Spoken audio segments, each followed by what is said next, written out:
Shalom. I just wanted to take a moment to answer one of the questions I received on direct message regarding marriage and being faithful.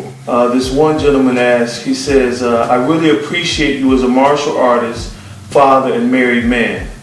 I need help with staying faithful to my wife. How do you do it?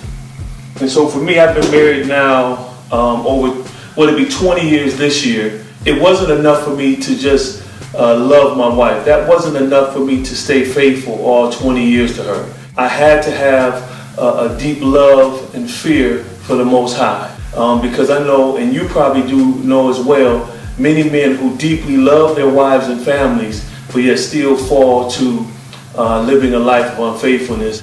Since this brother was a martial artist, and I leave him nameless, I'm going to just do a basic technique to teach how the principle of evading or fleeing temptation applies in fighting physically and spiritually.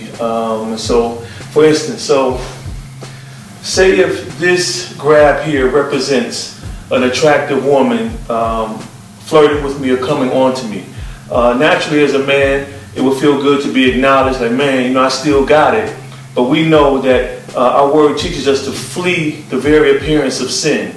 And so I know this will lead to a problem. If I stay here and deal with this sin, I'm strong enough to fight this temptation, this is going to come. Next thing you know, I'm on a date with her. Next thing you know, boom, we're watching a movie together. Next thing you know, boom, I'm lying to my wife again. Boom, now I'm meeting her somewhere at the bar or whatever. Boom, now we're in a hotel room. So what we need to practice as men and husbands is first, when this blow comes, of course, to evade, if possible.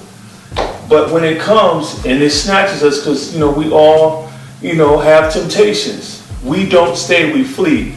So I know this blow is coming. I know she's going to keep flirting with me, and I have to put myself in an advantageous position so that I can remain faithful. So when this happens, when the temptation comes to grab me, before I'm able to get hit with something else that could take me down, I move. So when the blow comes, I come here.